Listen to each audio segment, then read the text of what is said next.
میفهمین دوستا، ما را در 20 سال این مردم در یک مغناطیس جنگ قرار داده بودن. همیشه ما هم یک دیگه جنگ میکردیم. در این 20 سال بسیار فامیلا بودن، بسیار جاها در افغانستان بودن که خلاف مکتب بودن. خب و ما همیشه می جنگیدیم، همیشه میفتیم مردم از پشت کوه آمده. حالا سکو حضرت محمد صلی الله علیه و سلم گفته اقرا، کل اینم یک لاین یاد دارم.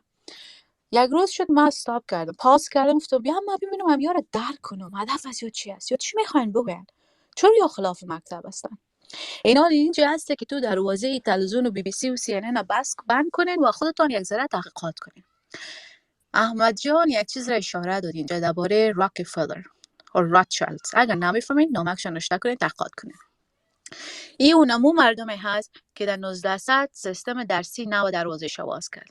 اونمو که مثلا پیش از او پدر امان الله خان اولین مکتب که باز نکرد، این نمی سیستم راکفلر است. خب این مردم تقریبا تا همین مسئله جمهوریت تا یک سیستم پیش میرفت. ساینس هم کراپت شده بود احمد جان. مسئله تیوری داروینی یا درس میدادن، نه میگفتن که از شادی آمدی، میگفتن که از دیناسور آمدی. ببین این کلش کراپت شده است. It's against the law of nature. alright. Now این مردم هدفشون چی هستن؟ این مردم افغان ما که سالها جنگیدن، امروز ما را درک میکنم. یا خلاف تحصیل نیستن دوستا، یا خلاف سیستم درسی هستن. من خلاف تحصیل نیستم، من خلاف سیستم درسی هستم. اگر کسایی که مدرن هستن اینجا خواندن پینک فلوید تا بشنوین، در 1970 یا هنرمند هالیوود میخیزه خواندن نشته میکنه به ضد سیستم درسی. چی میگه؟ میگه شما فقط خشتایی میسازین به دیوال را که میخواین آباد کنین. چی یک مانای کلان داره؟ دوستا تنها در افغانستان نیست، این سیستم در کل جای از بازی از این نخواه. یک کس اشاره داد سعودی و ترکیه را. سعودی فروخته شده است، ترکیه فروخته شده است. یا از یک زمانی که سعودی را گرفتن درست از بنا مسلمان میان و مسلمان نیستن، ترکیه فروخته شده است. خب اینا فقط سیستمای اینمی گروه های کلان پیش میبرن. اگر غذایتان است، هیچ کدامتان صدایتان بلند نکردین در 20 سال که بجنگین به خاطر غذایتان. چرا مواد کیمیایی در غذایتان مندازن؟ هیچ کدامتان.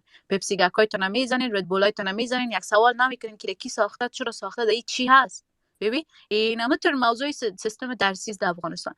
دمی 20 سال شما کلتان خانم هستین اینجا، بچه ها هستین، جوان هستین، شکمکتان سیر بود، مکتبه که دم کابل میرفتین دیگه، پروای مکاتب دیگه جای افغانستان نداشتین. حال یک دمی چی گپ شد که کل چیز یادتان رفت. بسیار مضمونای کلان افغانستان یادتان رفت، فقط مکتب و مکتب و مکتب میگین. من اگر افغانستان میبودم کل مکاتب بند میکردم. ما آقای مولوی میفهمه که ما وی چبلق پوشا را خوش ندارم، اما این میجه نظریه ما کل مکاتب بند میکردم. چرا؟ به خاطر که ما یک سیستم نو می آوردم. باید پس سر سیستم نو بیاید، کتاب ها نو شوه، همه چیز پس سر نو شوه.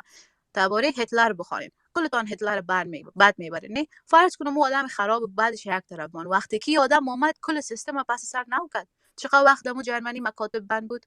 من میفهم چرا. به خاطر against the system of Rothschild and Rockefeller. دیوید راکفلر گفته بود که من نسل نمیخوام که از خود اندیشه داشته باشه، سوال کنه. من نسل میخوام که کارن باشه. بیاین غرب ببینین. هاروارد یونیورسیتی است، کلانترین پانتونا هستن. چی شده ای جوانای غرب؟ اصلا مفکوره ندارن. فقط ربات ور کار میکنن، فقط ربات ور سر خود خم میکنن، سجده میکنن، چیزی که دولت برشان میگه. چرا؟ اینا میگن ذهن سازی، اینا میگن شستشوی مغزی.